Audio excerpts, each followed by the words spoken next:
Having the schools participate helped change the mindset within the community. When I first started talking about helping the homeless in the community, very few people wanted to help. Everybody, or not everybody, I should never say that, but several or most people felt you put the homeless on a bus and you get them out of town because it's not our problem.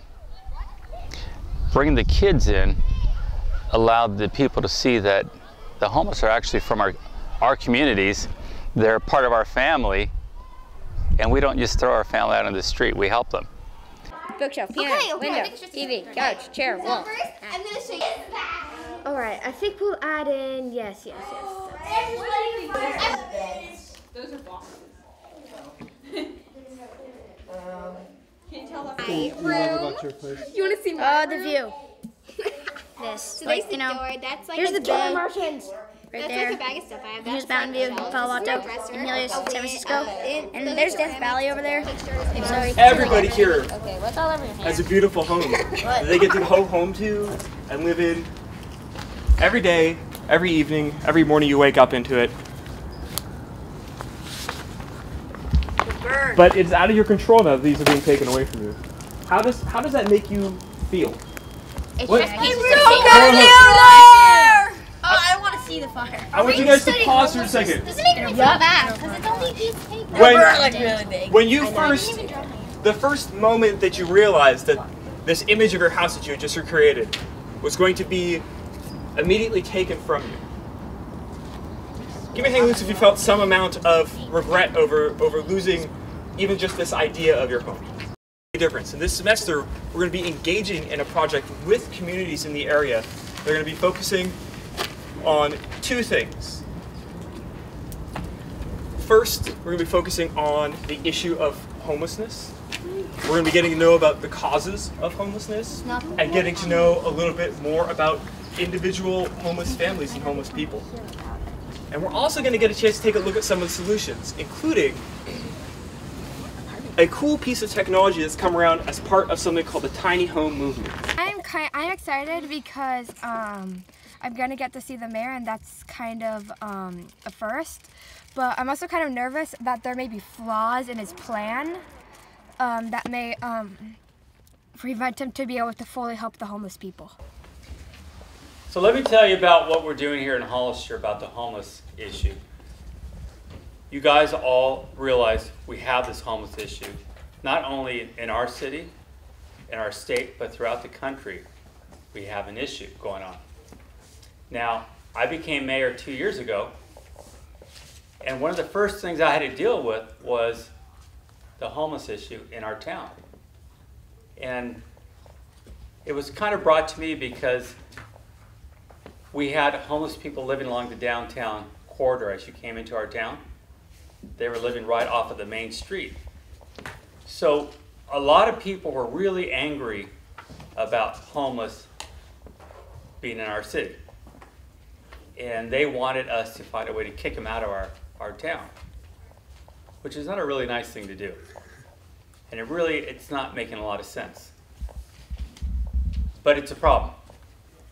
So I started looking at it as more as, how do we create a community for the homeless and have them help us as a community.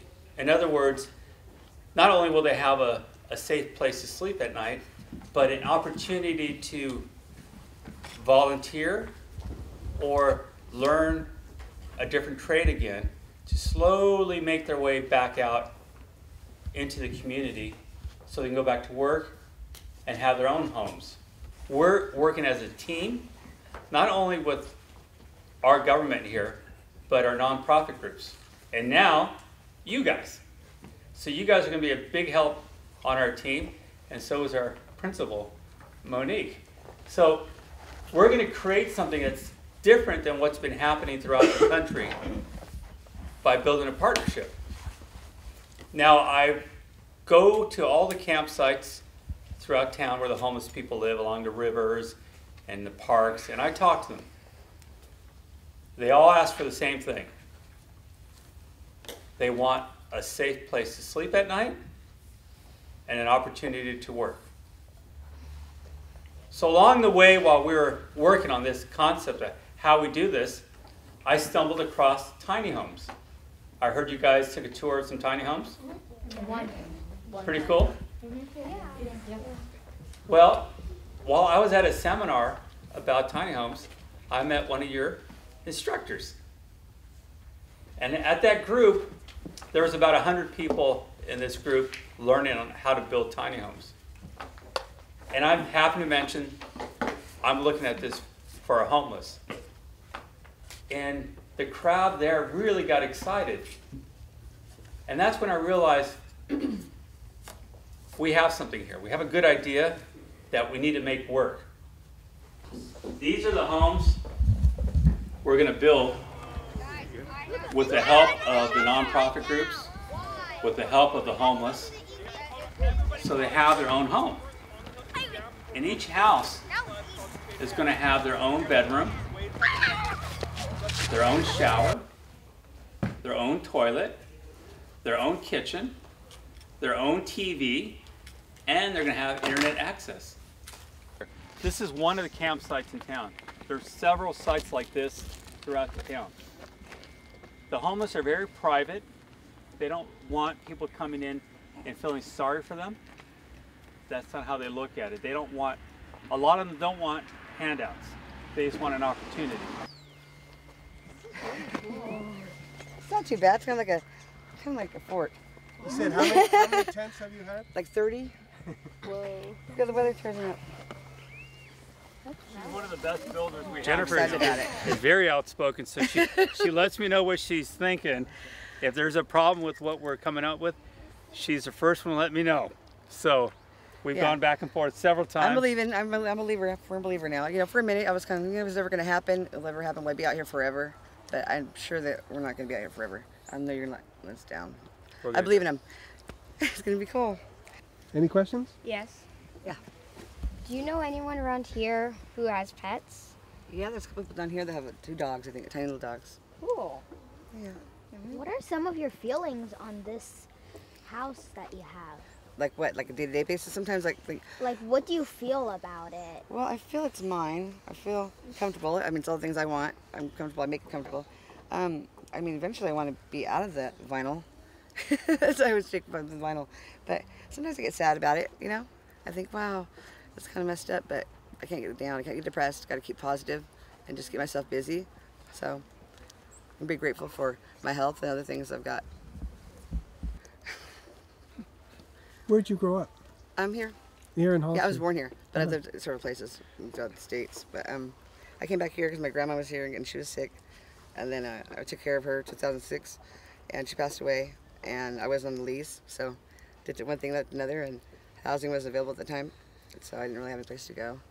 And then here and there and here and there, and finally I did, well, just kick back here and see how it works out. I mean, I didn't plan on being here as long as I did, but it isn't that bad, you know? Otherwise, I don't think I could handle it. But I've learned a lot about myself and how strong I can be, and you know, be very grateful for things that I've learned and be able to, you know, go with the challenges that I've come across by myself. The mayor is really lucky to have you as a partner in this because it's really helpful. I think she pointed out something really important. A lot of people think homeless people come from different places, but most homeless are actually from within the community. And that's something most people don't understand. They think that if we do a project like we're doing, that people are going to come from everywhere to come live here. Really, it's their own community already. So that's something that has to get out to the public so they understand it. It's not that people are looking for a free handout. It's they're living in their community, their home. They just need to start again. Right, exactly what it is. It's kind of cool. And I camped a lot when I was little, so I got some experience. Thank God for my dad. I used to hate going camping, believe it or not. I never wanted to go because there was no blow dryer and there was all this stuff, and I couldn't wear all my high heels and stuff. I'm like, wow, look at me now, Dad. He's passed away, but anyway, he taught me some good stuff. That's why I've been a campfire girl. I would have never made it. He pushed me. But a lot of people don't know what to do when they're out here. I mean, first time they come out here or have a place to go, they're like, well, you know, what do we do? And they put a tent up before, or an experience for someone could really be hard.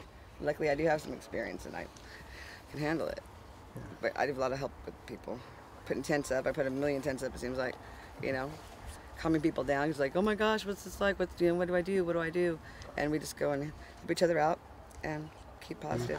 Visiting Jennifer, it was really cool. Like, I didn't know. I thought homeless people were living in a much worse way, and she seemed pretty positive about it. I thought all homeless people were just unhappy. It changed my views on the homeless. And I was pretty amazed to see how she built her home and how she made use of things that we would probably just throw away. At first, when you think of homeless people, you think of like they're kind of on a different realm, you could think. But they're really just like us, except they're kind of shunned and have no home. He says it's like they could be just as smart and even smarter than us, but they had bad luck. When they go broke for a second, they go homeless for a few weeks, and then they could get back right in. But no one like lets them because they think they're crazy. They're homeless. They don't know how to manage their lives. They just have bad luck, injury. They could pay for it completely, and then people suddenly think you're like a monster. Like, oh, you're homeless. No, you can't get this. You can't touch that. Don't do this. Don't do that. All right, Condors. This is Professor Karen Chappell. She's a professor at UC Berkeley, and she is generally really awesome for letting us come here and do this thing. All right? Awesome. Okay, cool. All right, thank you all for coming. I think of it as a model of how to build a sustainable infill development structure. I think of it as a model for affordability. I think of it as a model for small living. So let me just ask you guys, what do you think makes this energy efficient? Yeah. Carbon footprint. The carbon footprint. We have a small carbon footprint. We're not using a lot of energy. So why aren't we using a lot of energy here? What do we do in the building? A lot of windows, and so like I noticed that even though like absolutely no electric turn on or anything like that, it's really light and it's like somebody turned on the light, although there's no lights on. Okay, so we use the sun. This is what you call passive solar. We're letting the sun come in and warm up the space, and we do that through skylights and lots of windows. And we also have double paned windows, which give extra insulation. Yeah. What was it called? Passive solar. The idea, active solar is when you put solar panels on your house, and I'll show you, we did that too. But passive solar is just when you use the sun that's coming in to heat up a space without actually, trying to capture it with panels. Good point. Also, I think that the bedroom is really compact, so whoever would live here is not really about beauty, sleep, or anything like that. Yeah, I got dibs, Hazel got dibs, Annika got dibs, Sarah got dibs. Anyways, it's a tube. It's a clear tube made of some sort of a plastic material. Oh, that transfers light? That channels and funnels the lighting collected from these arrays here to a light fixture.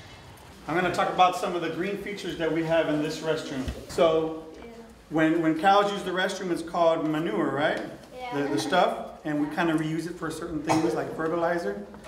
That's pretty much what could be used with human compost. I like to call it humanure.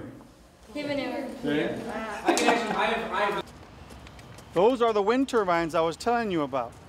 They don't look like the typical windmills, like a fan. I think it went great. We saw a lot of really cool stuff that's relevant to what they're going to be doing, and they were asked to think about how some of these technologies could be used in a tiny house, and to think about which ones are cool but just couldn't work for a tiny house, and are still good to know about but to kind of disregard, and really think about the ones that they could perhaps downsize or transform a little bit to put into their homes. And I mean, they were doing a great job taking notes and asking questions, and I think that the final products they put out are going to be fantastic. I'm really excited to see what it's going to look like.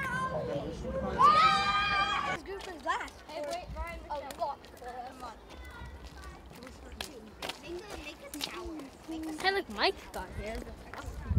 So the Homeless Garden Project, we take a different angle than the woman you spoke with yesterday.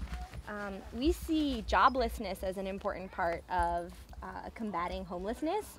And so we are a transitional job training program, which means we employ people here who are either currently homeless or are at high risk of being homeless, or who were maybe homeless in the recent past. There's a learning component here. People take at least one, sometimes 2 classes a week here with us. Right now they're in a career training series. So they're writing resumes maybe for the first time, they're writing cover letters, they're learning how to do interviews for jobs and how to look for jobs. So we really believe that not just providing a house isn't usually enough to bring people out of homelessness, because there are other major barriers, often social barriers, for people to kind of integrate into society.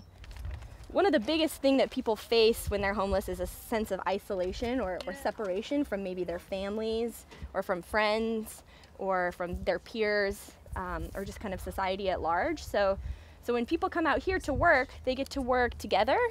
You know, they're working in a beautiful setting that's really therapeutic, and they get to work with volunteers and groups like yours. It's a great opportunity for them to maybe teach a little bit and also hear about your interests in the issue. Like, it's really interesting, like, what they're doing. Like, they're not just trying to get them a home, they're also trying to get them a job and, like, just, like, social, like, just, I don't know how to explain it, like, socialness. Like, for being in, so they can learn really how to be in society. Well, it seems pretty effective because it helps them get jobs, and it helps, like, this garden is really big, and it makes a lot of money, and the money goes to the people, which is good because it helps them not only get a job, but to get back on their feet. So yeah, I think it's pretty effective. Privacy.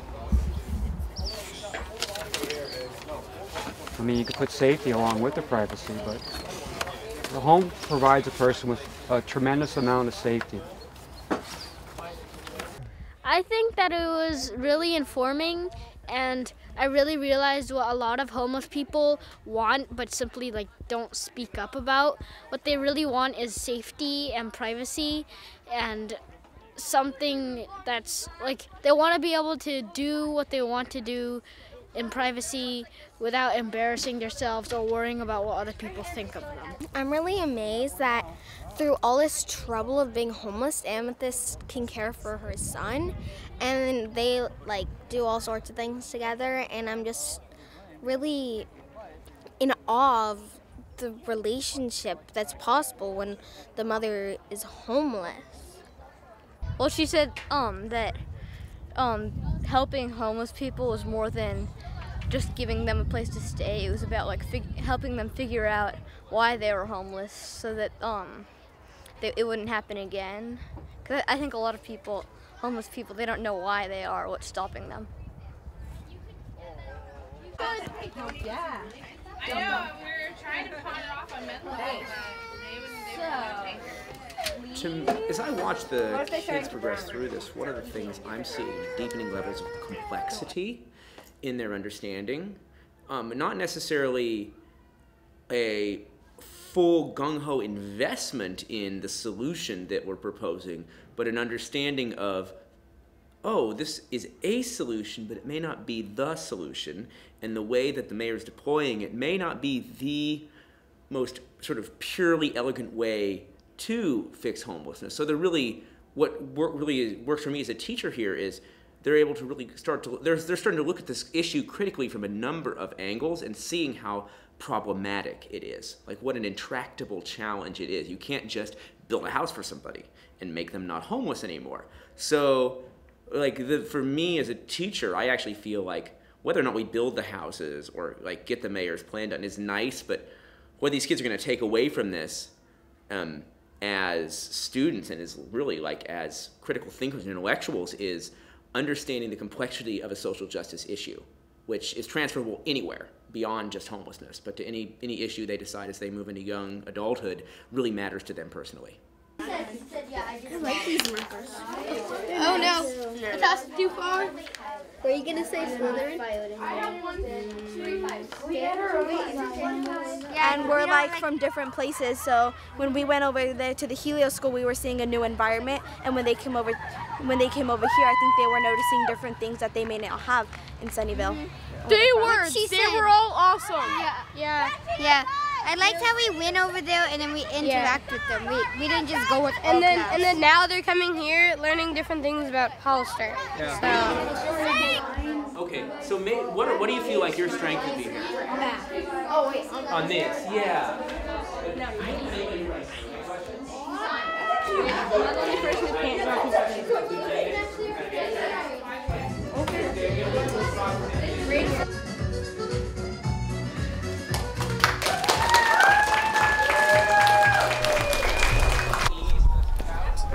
Okay, my name is Russ Stevens. I'm the one who built the tiny house. You figured that out already. And I am an engineer. I'm a mechanical engineer, but I've never built anything before. This is the first thing I've ever built. So I want to throw that out there because I don't want any of you to think that this is not possible for you. You don't have to have building experience to build your own house, although it is easier if you have some or if you have a friend who has some. But it is possible to figure out how to do this all on your own. How many people here have ever built a fort or a tree house or anything like that? Wow, that's a lot of people. So let me ask you something. When you did that, it was fun, right? You had a good time? What were the fun things about it? What's a fun thing about having a fort or a tree house? Yeah. Actually building it, carrying stuff around, hammering it together. Yeah, that's fun. Yeah. Definitely, yeah. It's a real accomplishment to build your own structure, yeah. Yeah, and so you have a problem you have to solve, but then you solve it and you're like, wow, yeah, this is great. I can do all kinds of things, yeah. You have the sense of freedom to do whatever you want. Freedom, your own space. And your own fort that you get to be alone in. Privacy, that's an important part of housing, actually. Yeah. Improvised materials, yeah, if you're building your own thing, you can build it out of whatever you want, and hopefully it doesn't fall down. Because this area here is really for them to be able to kind of visualize the space, like really get a feel for how wide and how long it is. But later when we do the actual blueprints, we're going to have an expert come in and teach them more about the wall thickness and how to really properly draw the sort of blueprint and the floor plans.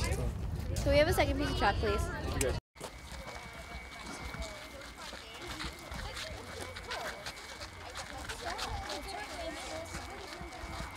So they want to know where you grew up. I grew up here in Hollister.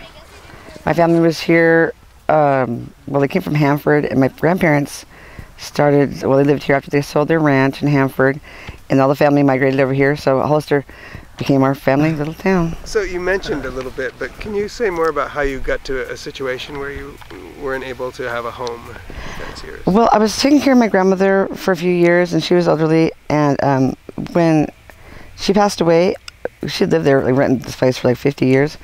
The man that was, had owned the place had an agreement with his mother that, as long as grandma was alive, everything would be fine. We could stay there and help her out, which I was living with her in a small place. But I applied for housing, but somehow the paperwork got messed up, so I wasn't on her paperwork, which we thought I was, so we thought everything would be fine. I would keep the apartment when she passed. Just between that and then having no mailing address, someone took my checks, and just one thing after another. Yeah, and no one was really around to help me out. I don't have a lot of living family here, so it's just one thing after another.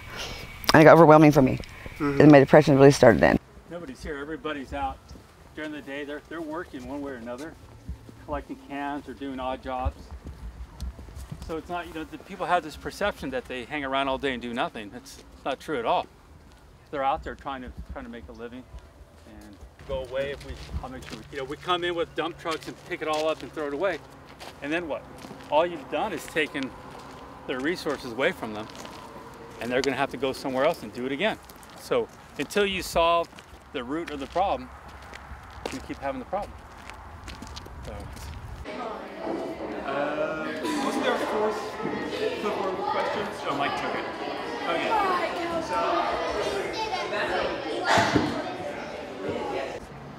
I'm like in I know that there's a lot of passerbys here. Yeah, there's quite a few homeless people here. How much of a problem I think it is? You're saying from 1 to 10, is that how it's rated? Yeah, I see that. I'd say like, it's like in the middle. I'd say like they thought, the people we interviewed thought homeless very differently. The people that we first interviewed, they said that basically homeless is more of a problem to them than it is for the homeless. But then the second person we interviewed was actually homeless herself. She was actually abandoned, stranded here because her car broke down. Her name was Leticia. Really, she's very nice. But the thing is though, she like cared more about the homeless because she was homeless herself. And there are two people I interviewed, and they had opposite views on everything. Okay, good. As you see, we need opposite views, so we know how to work that together, right? If everything was okay, we wouldn't have a problem right now. That's what we're trying to pull together. We ranked what people think the 5 highest reasons why people are homeless. The first one is drug, alcohol problem. The second one is mental illness. The third one is loss of work. The fourth one is violence at home.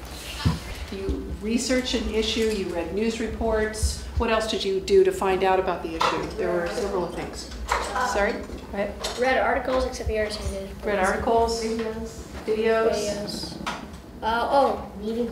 We visited homeless people. Right. Okay, so you are now probably better educated than most of the general public about the issue of homelessness, which is really important. And you also dug pretty deep into that Palo Alto ordinance, right? And the Sunnyvale ordinance. And most of you made really strong comparisons between Palo Alto and Sunnyvale, which I think is going to be very persuasive to the mayor.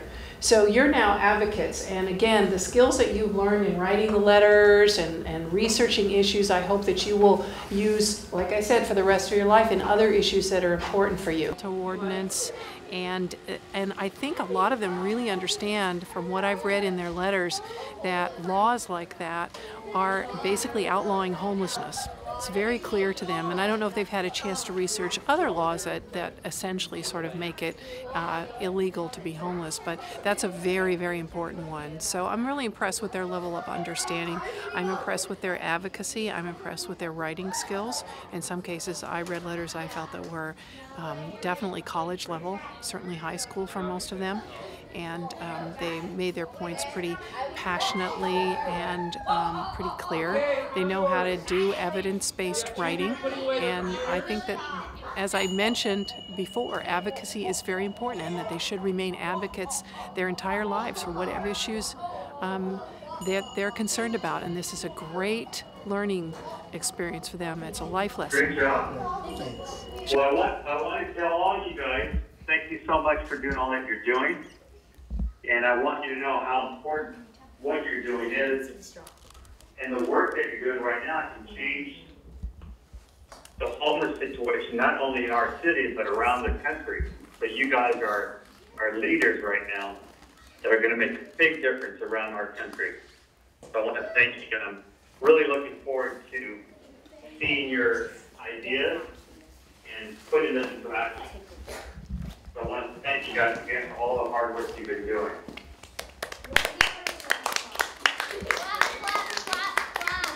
Interested in that now? Yeah, I'm not too happy about the homeless situation, but I'm glad that I'm not the only one who's so passionate about helping them, that the kids here seem very into helping them, and also my classmates, because whenever I see a homeless person, I always feel bad for them. Yes, I've been more aware of the homelessness issue around Hollister. I've been noticing it more now that I'm taking it into more consideration, and I really like the mayor's idea, and I am extremely happy to be part of this.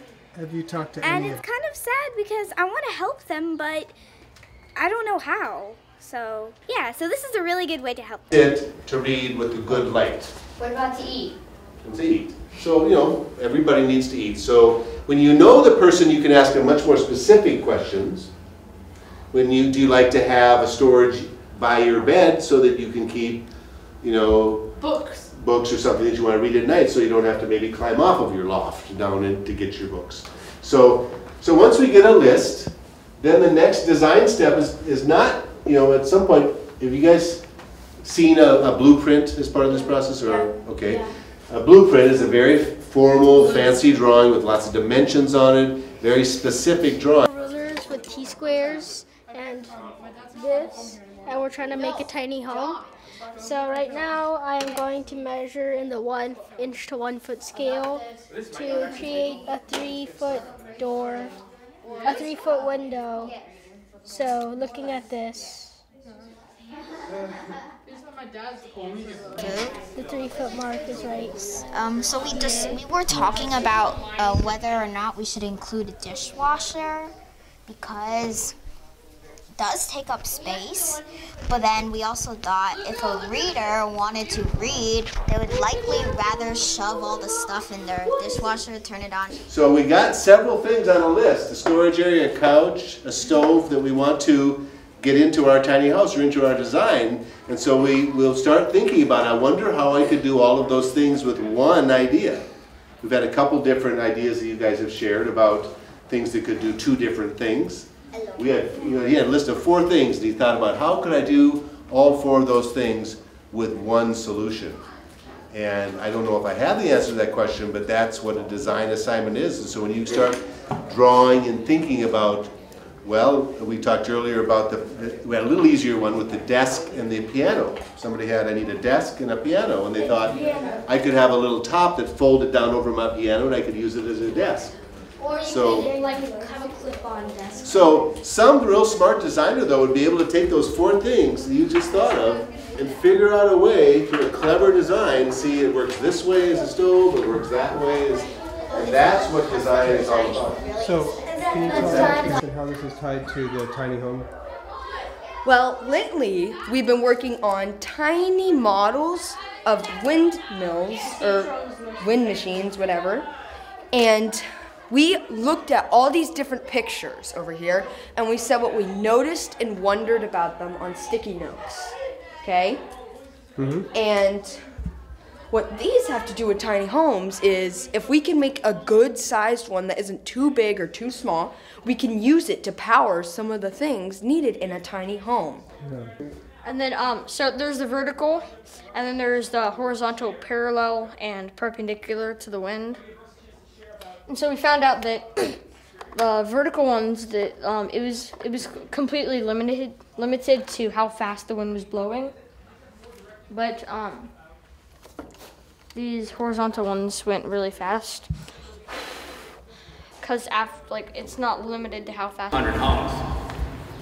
So now what I've been doing is on my weekends, on my Sundays, I'm building the first prototype home. So some of you are going to be able to go see it today, if you're in the band or if your parents want to drive you over there. Then they can sit down on their sofa here, and there'll be a dresser here with a TV. So there'll be a window here, window there, window in the bedroom, and window right here. Wait, is that X a wall? This is to support the wall. Wait, is there going to be a wall inside? Is that like where a wall will be? Yeah, see this shower? Without you guys, I was getting nowhere, by the way. Now with you guys here being involved, there's a lot of momentum. And even the elected officials are all on board now. So it's just the final parts of making this come together that I need your help on. So I want to thank you guys for being part of the team, huh? Yeah. And give you guys this help. There are 5 columns here. So what time should we write? Or there's 6 columns. There's 5 columns for your things. So if we're going to write them in order as if we're standing on this half of the room looking at the different types of insulation from this side. So your first column is going to be the far one over there, which is called rigid board foam, essentially. So that's what you're going to write in this little box. The top, the top of the first column. Skylar or Daniel, not sure, probably Daniel, could make like a website or something. We said that. Yeah, maybe a virus. That's what I thought at first. No. We can hack it. Yeah, virus that makes you donate money. That would be perfect. We got together today and we thought this is generally the layout we're hoping for these final posters. And we're going to talk about this today in our meeting a little bit. But property narrative, a design proposal. Right now they're working on their blueprint, which can take up the most space here.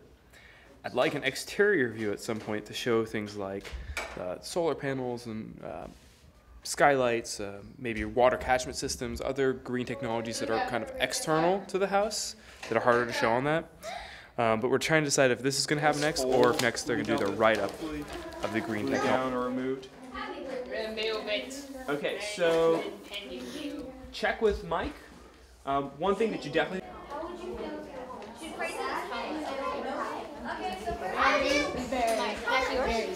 We did the PSA. How do you think? What's the PSA? Do you think The radio. Oh, yes. cool. Okay. Do you see? Okay.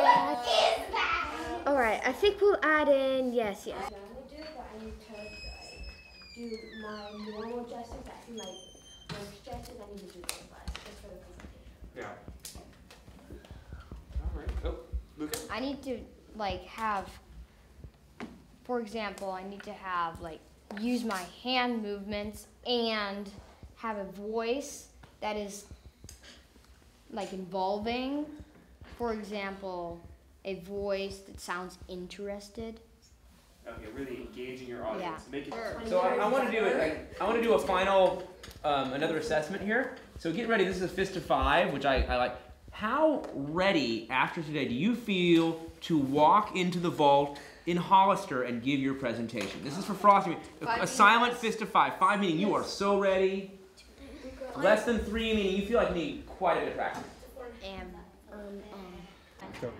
In Hollister, Mayor Velazquez is planning to build a community of tiny homes. So here at Helios, we decided to help him out a little bit this semester. So that's why me and Suman present to you our tiny home design called Tiny Life. There it is right there. And So this semester we decided to focus on 2 different issues: social justice and green technology. so in our tiny home, you have some basic green technologies, including solar panels, low-flow faucets, dual-flush toilets, gray water, and other things that are great for saving money, resources, and lowering our impact on the environment. For example, gray water is basically fancy terms for saying this house recycles water. Or low-flow faucets are just like faucets or shower heads that control the rate that the water comes out, Nice. saving you both money and resources. Sure, it's based off a selfish design, but it's brilliant. Absolutely brilliant. Yeah. How so? Well, so what she's explained to me is, first off, there's a combination toilet sink, right? So you're washing your hands and boom, the gray water just goes right in to be available for flushing. But she told me that out of her own personal concern, right, of hating to get out of a warm shower to go to a cold other area of the house, she put the shower and the toilet in the same area. Kevin and I both agreed on that. You both agree on it, right? So you keep the heat in, right? And a side benefit is the whole thing becomes easy to clean, right? One ceramic floor, you could hose the thing down if you needed to. It also saves a lot of space. It's 160 square feet. That's not a lot of space to try and fit a single occupant for a long period of time. So we have a bed with storage, so there are drawers underneath that you can pull out to put clothes, books. I think spacing's a big thing because you have to make everything really compact while having everything that's there. So I think the best thing that we have to fit that is our sofa bed, which is a couch, but against the wall there's a Murphy bed, so you can just pull the bed down off the couch. When the kids were presenting, they were very passionate, and they're very knowledgeable about the subject. The depth of understanding and what they knew about homelessness, about their preconceived notions that were then changed by actually going and talking to the homeless and understanding that they were, they had homes once, and some situation in their life changed, and now this is their opportunity to really get back on their feet.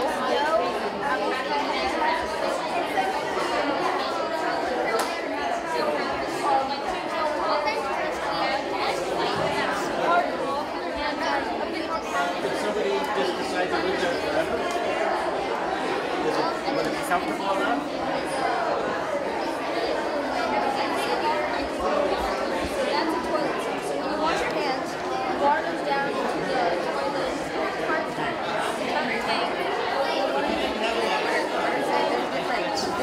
So this semester, our school partnered with the Dual Language Academy and Mayor Ignacio in order to support his tiny home vision. This vision had communities of tiny homes housing homeless people. Each tiny home would house one person in order to give them the sense of security and privacy that they often do not have while living on the streets.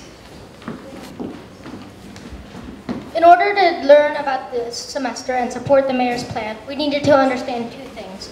We needed to understand homelessness as a social justice issue and as tiny homes as a solution for homelessness. This event is a culmination of these partnerships. Hope that you get why tiny homes will help solve homelessness and why you should support the Mayor Ignacio's plan. Thank you.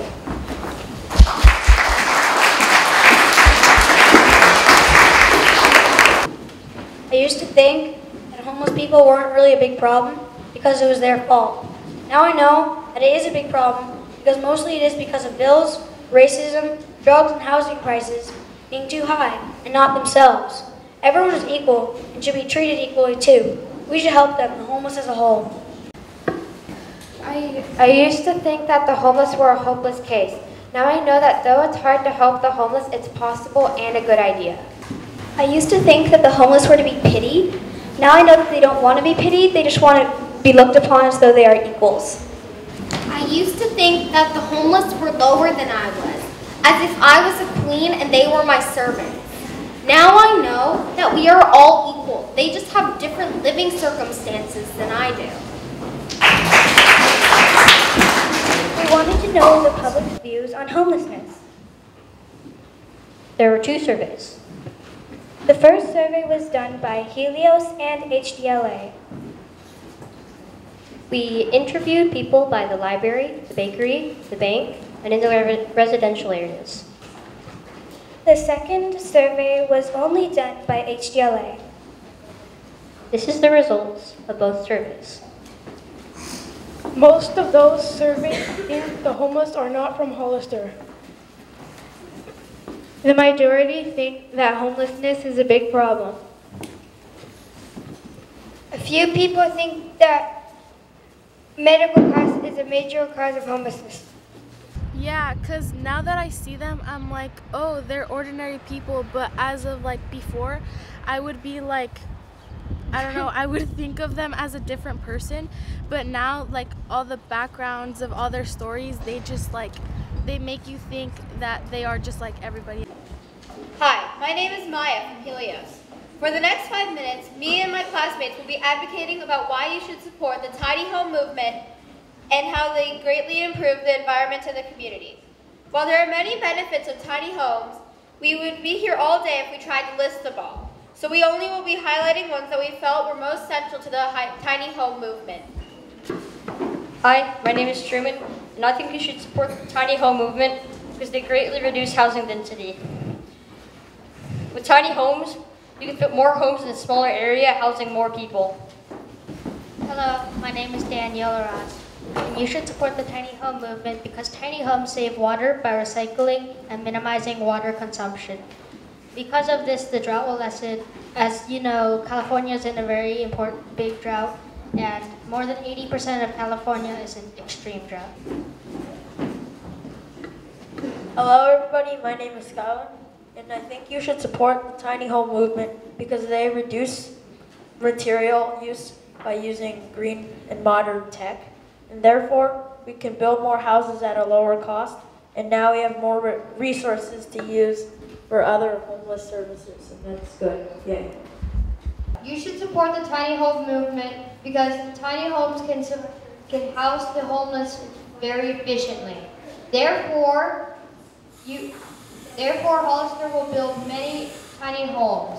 One of the people we met along the way was Jennifer, who was living in an encampment with other homeless individuals. Meeting her was really the first time that I was able to ask questions and get answers that weren't based off of personal opinions. The way she treated my class with respect, it really helped me understand the challenges she overcame. I'm pleased to welcome Jennifer. Hi, my name is Jennifer. I've been homeless for approximately 5 years. I currently live at the river. I hope that this does work out for everyone that needs it.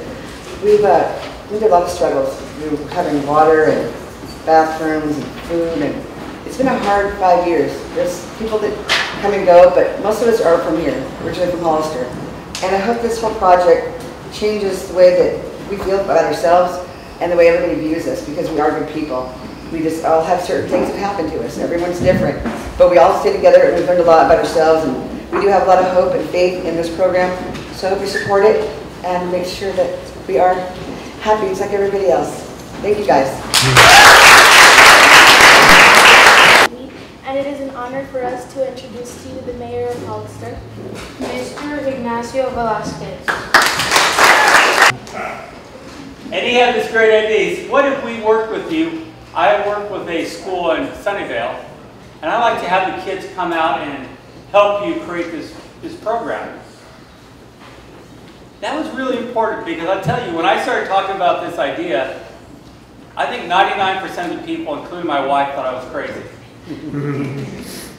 But John kept pushing me and kept talking about the school coming out to help. And then he asked if we could partner with a local school, and I knew just the right school to do that with, Hollister Dual Language. And we started working, and we started talking, and we'd go out to the camps. We were working with the homeless, getting their input on what would work, what wouldn't work, and if this could actually be a solution to the homeless problem. Okay, I'm Margie Barrios, San Benito County Supervisor, and I'm really excited about this because not only am I excited about being able to help the homeless, but I'm excited about our future. When I talk to these young people and I see how their minds are working and how they're planning for the future of people, it makes me very hopeful that our future is in really good hands. So I'm very proud of them, and I think that they've taken on a project that is going to help us move it forward. We built that home. As we finish today, I'm going to give you guys a tour of that home. It's parked right outside. It has solar panels, has a full bathroom, shower, toilet, sink, kitchen, and it has a bedroom. Has a little patio too, a little porch there. The idea was, how do we make something that lets somebody feel as if they're home?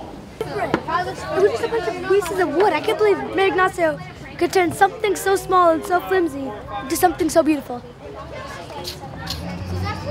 It feels really comfy in there. It's like sitting in, it's like the perfect size. Hey, watch out, Bobby's grandma's gonna come in. It's like the perfect size for, you know, to relax and at the same time have a place to live. The mayor's work is great because he's using his time to helping others that really need it. And I think it's great that Tiny Homes is helping them out because they need a place to live in. It's actually great that he got elected too. Yeah. Because if he wasn't elected, none of this would be happening. I feel like we, maybe before they thought, oh, it's just a bunch of kids trying to do something, but now they're like, oh, it's serious. I'm really all glad this came together with the kids' ideas and I guess, I don't know how you say this, putting it all and making it real, and then having this to back it up is just amazing. It's not just a thought. It's actually, it's real. It's right here. It's not just something to talk about. It has been done. It's just amazing. I'm really proud of everybody. The level of importance these kids are able to create in the world, the feeling that they have that their work has meaning, that it isn't just an exercise, that they are really engaged with another school here locally, that they were able to reach out to somebody in a position of power and work as his co-advocate, the mayor of Hollister, and the way that it changed, you can see that like just through the little couplets they wrote, really shifted their view of what it means to live homeless in this society. As they came through and started working through the community, interviewing people, word spread throughout the community. And all of a sudden, the politicians that were against it were for it.